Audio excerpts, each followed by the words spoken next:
Labs rīts jūs mājās no mūsējām, un šī reizē, vispār šī nedēļā mēs iesim cauri tādiem pāris lieliem jēdzieniem par to, kas palīdz pozicionēt, piemēram, tavu produktu pakalpojumu vai tavu ideju, jo tas var darboties gan kā komerc struktūrās, kā arī nekomerciālās struktūrās, nevalstiskās, un arī ne tikai no uzņēmēju darbības viedokļa, bet arī no uzņēmības viedokļa, respektīvi varbūt, ja tu neesi vēl ar pilnu klapu uzņēmējs, bet joprojām ir kaut kādas lietas, kur tu arī sev pozicionē kā darbinieks, tad ir labi izvērtēt to, vai tie soļi ir iet tajā virzienā un kas ir tie soļi. Un šī reizē par mārketingu. Nevelti pirms pāris gadiem es sarakstīju arī apkopoju uz to brīdi 20 pār gadu pieredzi par to, ko mēs esam darījuši attiecībā uz mārketingu savos uzņēmumos un arī savu klientu uzņēmumos, kurus mēs konsultējam, kas ir tas, kas ir darbojies. Tā visā. Un viena no lietām, tāda lielais flagmanis ir tad koncepts, kurš jāņem vērā, ja tu gribi, lai par tevi uzzina, nepietiek mūsu laikos it īpaši šī brīdī 25. gadā un nepietiek tikai vienīgi ar to, ka tu labi dari savu darbu. Jo ir nozares, kurās konkurenti un piedāvājums ir joprojām ļoti šaurs un viņš nav plašs. Tur varētu būt dažādi iemesli, varbūt tāpēc, kad ir grūti iesākt to biznesu, the barrier of entry, barjeri, kur jāpārvar, lai uzsākt šādu biznesu, ir liela. Piemēram, nesen man bija saruna ar vienu uzņēmumu, kuram ir specifiskas iekārtas jāiegādājās, lai varētu to sākt darīt, un tur tas ir kā minimums 150,000. Un, protams, nav daudz privātu personu, ja pareizi ir maz privātu personu, kas varētu atļauties ieguldīt uzreiz 150,000, lai vispār tikai uzsāktu to darbību. Kā rezultātā piedāvājums ir maziņš, un ja vien tu to savu darbiņu dari labi, tad tik tiešām mutvārdu mārketings tajā nozarē strādā. Bet ir ļoti daudz cits nozars, kurā pirkuma summa vai pakalpojumu sniegšanas izmaksas ir ļoti salīdzinoši zemas pret vispār, vidējais pirkums ir, pieņemsim, tur 11 eiro no klientu puses, vai arī pat dažos simtos, līdz pat dažiem simtiem. Kā rezultātā tur klientu loks, jeb konkurences loks ir daudz sabiezinātāks. Un tur atkal savukārt mutvārdu mārketings tik spēcīgi nedarbojās. Jo, piemēram, ir nozars, kurās, pieņemsim, tu esi vienīgais akmeņkaļu, man ir, piemēram, tāds viens klients, labs paziņa, pareizāk sakot, kuram viņam ir 3-metrīgs zāģa ripa, es nepārspīlēju, 3-metrīga zāģa ripa, tāda milzīga, ar kuru viņš Zviedrijas vēd milzīgākos akmens bluķus, un tad viņš šeit, Kurzemes pusē, viņus tos lielos akmens bluķus sazāģē, mazākos, un tad pārdod savukārt akmeņkaļiem, kas tad ņem tos sazāģētos gabalus un pielāgo vēl pēc tam noteikti vēl mazākos apmēros saviem klientiem. Un tad viņa klienti ir akmeņkaļi, un tie akmeņkaļi ir viņa klienti tikai tāpēc, ka tas barrier of entry ir milzīgs, jo, lai viņš kaut ko tādu atļautos, tur vajadzīgs, viņš man vienreiz stāstīja, tur vajadzīgs mega urbums, lai varētu dzēsēt, un vairākām lietām jāsastājās, tur jābūt laukumam, teritorijai, mega urbumam, ūdens, tad ir jābūt tam zāģim, un arī ieguldījumam, ka tu var iepirkt tādas apjomas ar, piemēram, akmeņiem un savest šurp, un tajā gadījumā tas mutvārdu mārketings loģiski darbojās daudz spēcīgāk nekā varbūt, ja tu, piemēram, tirgo kafiju. Kaut kā piemēra, Un jo šī brīdī līdz pircējiem, piemēram, kaut arī latvietim šeit tavā, pāris kilometru rādījusā, nav jau, viņu aizsniedz ne jau tikai tā kafijas smarža, aizsniedz arī kafijas reklāmas no Latvijas, no Rīgas, no dažādām vietām Latvijā un vēl dažādām vietām pasaulē. Un kā rezultātā tev varbūt ir baigi foršā kafija un tā kafijas smarža iet pa visu pagastu, bet cilvēki sapirkušies no kaut kurienes citurienes, tikai tāpēc, ka reklāmas aizsniedz viņus, konkurenti aizsniedz viņus, pat ja viņi neatrodās tajā konkrētajā fiziskā lokācijā. Un tad visas nozars nav vienādas, tur jāskatās un jāizvērtē, kas attiecīgi ir tavā nozarē. Lielākā daļā nozaru šī brīdī fiziskā lokācija, respektīvi tavu fiziskās lokācijas ietekme nav pārsvarā par to, kas notiek digitālajā pasaulē. Tad respektīvi, kafijas variants. Jā, tavu klientu, tavu kaimiņu, tavs kaimiņš var nopirkt kafiju no Ķīnas, nevis no tevis. Tikai nevis tāpēc, ka tev smuks smaržo pa visu pagalmu, bet tāpēc, ka vienkārši reklāmas aizsniedz. Vai šī digitālā informācijā daudz biežāk aizsniedz tavu kaimiņu prātu nekā varbūt tavu reālā fiziskā kafijas smarža. Un tad tev ir jādomā par mārketinga aktivitātēm. Tieši tas pats arī varbūt ir profesijās kaut kādās, kurās tu darbojies, un ir lietas un nianses, kuras, zobus vēl joprojām mākslīgais intelekts nav iemācījies taisīt un distancēt vadību, ja.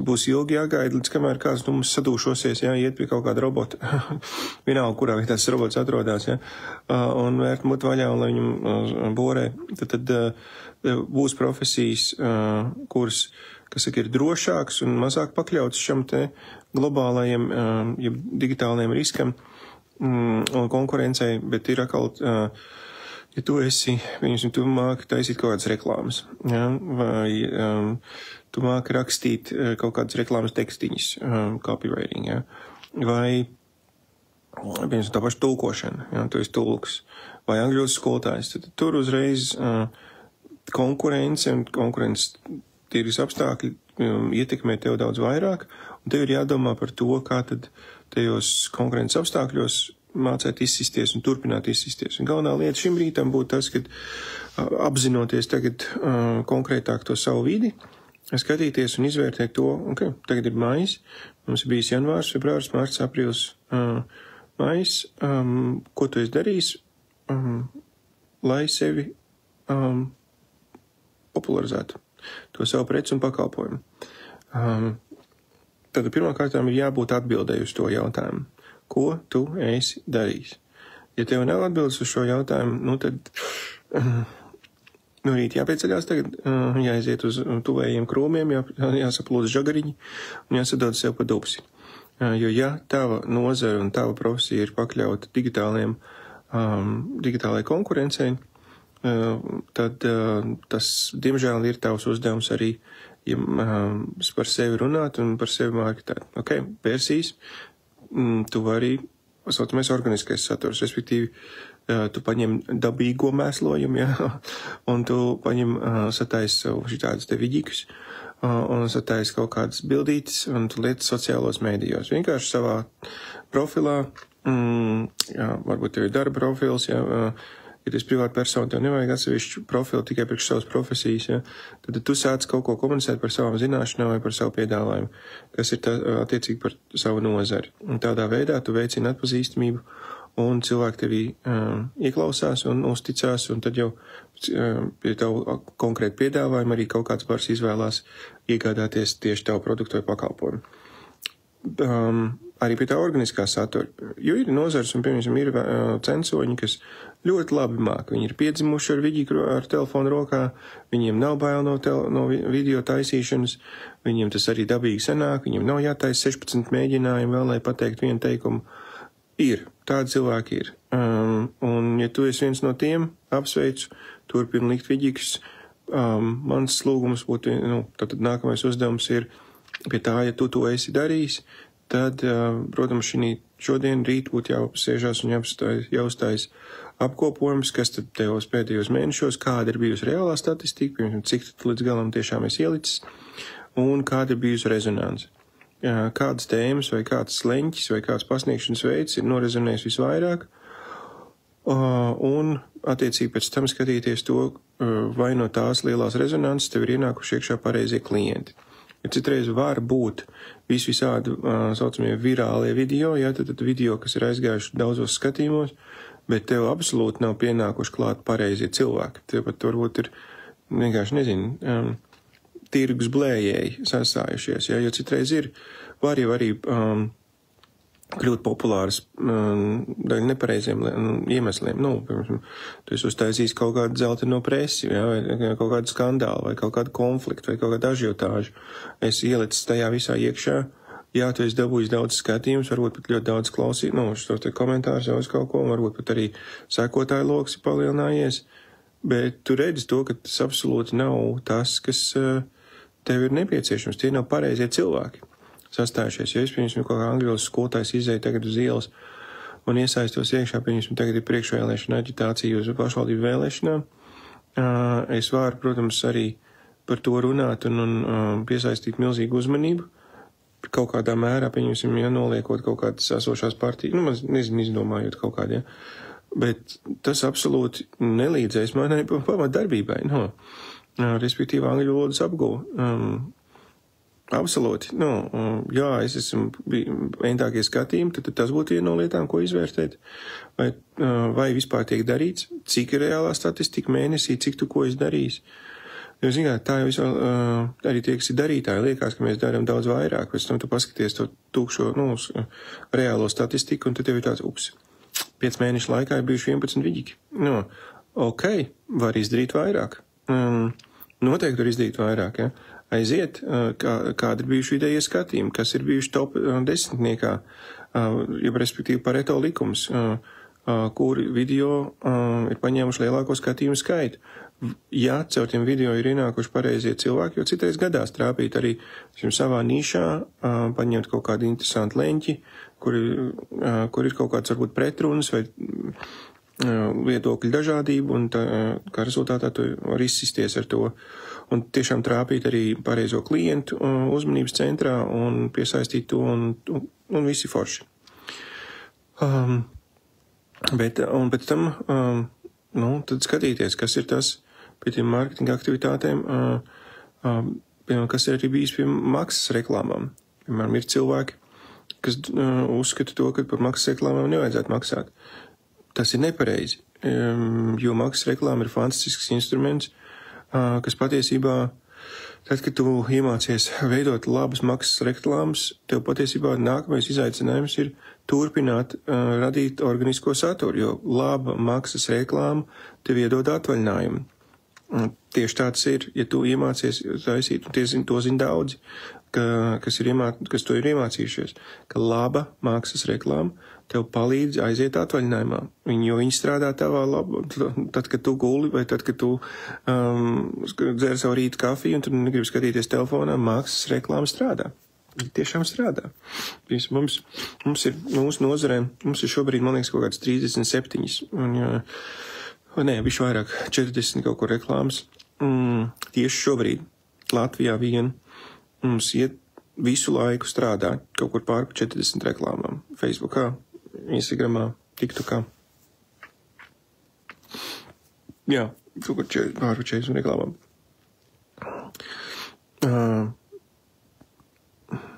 Es, ka šī weekendā, es varu samaloties, bet es varu būt neprecīzi. Man liekas, ka kaut kāds. Es vakarā, kamēr hoķis gāja, es paskatījos, kas mums tur bija. Un mums tur ir vienkārši piedāvājums, vidējā pirkuma summa ir kaut kāda 60, 70. Man liekas, ka pat šito weekendu kaut kāda 600 eiro ienāca. Kopējais apgrozījums. Es sestdien attaisīju datoru uz 10 minūtēm, un labvakar es attaisīju bišķi vairāk uz pusstundu. Un tad būtībā es nestrādāju, jā, teiksim tā stundu. Un par to stundu, respektīvi darba, pretstatā iegūmus bija aptuveni 600 eiro, kas absolūti nav slikti, jā. Un tas šī brīdī, un protams, pie tā maksas reklāmām arī savukārt jābūt izvērtējumam par to, kas ir tas, kāda ir veiktspēja, vai tie video, kas ir, un reklāmas, kuras tu esi ielicis, vai viņas nav jau sasniegušas arī matemātisko šo te, jo Latvijā var izrēķināt diezgan vienkārši mirkli, līdz kuram, tad, nu, tā reklāma vairāk nedarbojās, tie cilvēki redzējuši, viņiem kaut kur jau, saka, vairāk tas nav kaut kas tāds, tāds, wow, cits leņķis, vai ne, viņi vienkārši paskatījušies, vairāk netrigerē, viņi nebudina viņus iet uz, līdz galam, līdz pirkumam. Jārada ir jauns reklāmas, kas saka, šitā ir noskatīta nākamo sēriju. Un tas ir tāds moments, jā, piemēram, vēl vien, tas par maksas reklāmām, jā, un ja tu, piemēram, esi tajā kategorijā, kur ir tikai tās maksas reklāmas, tad atkal pamudinājums ir tajā, ka, hei, neguldi tikai uz lauriem, ja, nu, maksas reklāmas ir ļoti spēcīgs instruments, tik tiešām ļoti spēcīgs instruments. Un šī tiešām var radīt atkarību un nevēlēšanos iet un darīt kaut kādu organisko saturu. Bet organiskais saturs arī jārada, jo maksas reklāmām tā ir baigi labā piešpricīta, ja, kas saka, minerālu mēsls var pakaisīt kaut kur tas ir vajadzīgs, bet tas dabīgais mēslojums tā ir baigā štella, ja. Un tas arī jāiet un jādara ir.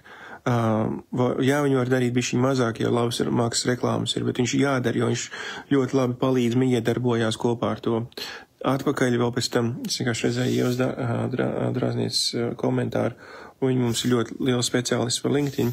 Piemēram, tā arī viena no niansēm, kas ir ik pa brīdim jāpaskatās. Vai tu darbojies tajā konkrētajā sociālajā mēdīju platformā, kas ir, kurā pulcējās šī brīža tev maksājošie klienti, vai kurā ir mazāk troksnis tavā nozarē. Ja, piemēram, varbūt ir milzīgs troksnis, milzīgs ņemtiņš Facebookā, bet paskaties, kas notiek te pašā Instagramā, vai TikTokā, vai LinkedInā, vai te pašā X, vai Twitterī, vai dažos gadījumos Pinterestā, vai te pašā YouTube'ī. YouTube'īts dalās uz šortiem un gariem video. Nu, ņemtiņš liels un iespējas, bet arī pat laikā iespējas ir vairākas. Tas, ja tu redzēji, paskaties, pilns Facebooks ir pievēmts ar manu, ar informāciju par manu nozari. Jā, un tev rokas nopļak, jo tu skaties, tur dažs labs ir, nezinu, cik miljoniem sekotāju, un tu saproti, ka tev to sasniegt ir vienkārši gaismas gads. Tas nekas, ir Blue Ocean, tas, kas saka, mazāk konkurences apstākļi ir noteikti, var atrast kaut kādu vēl mēdī, kuros nav viss aizņemts.